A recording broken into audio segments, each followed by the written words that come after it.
घूर घूर के ऐसे पानी हारता रह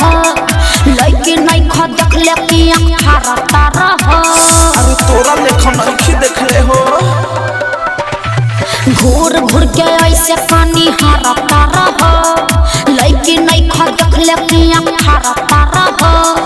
रूपा बा हमार का टच करता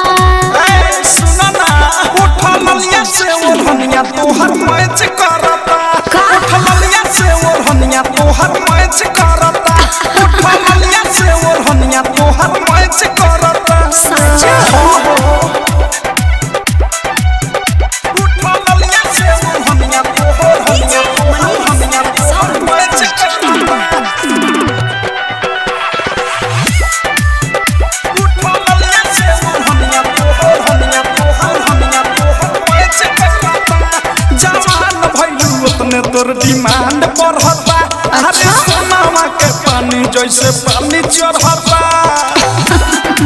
अरे त का दिक्कत बा के गइल होगा भेट के नाही कुछ अभी काच बानी कहली फेरा में जब कोरोना त मोतिया बिना ढाली दिलवा बसा दिलवा नाही काच करता लागत कि जान ले के रहब उठा ललिया से ओढ़निया तोहर मैच करता उठा ललिया से ओढ़निया तोहर मैच करता उठा ललिया से ओढ़निया तोहर मैच करता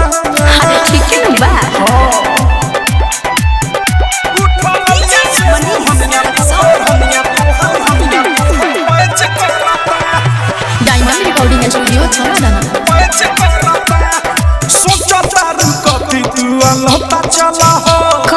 लाभ वाला लेसन के पढ़ाई कला हो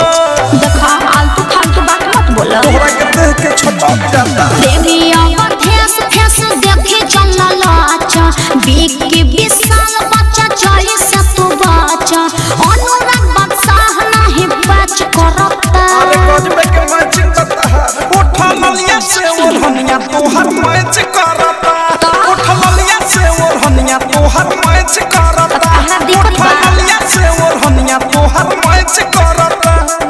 घूर घूर के ऐसे पानी हारता रह लइके नहीं ख देख ले कि हारता रह रूपा बा हमार का टच करता ए सुना ना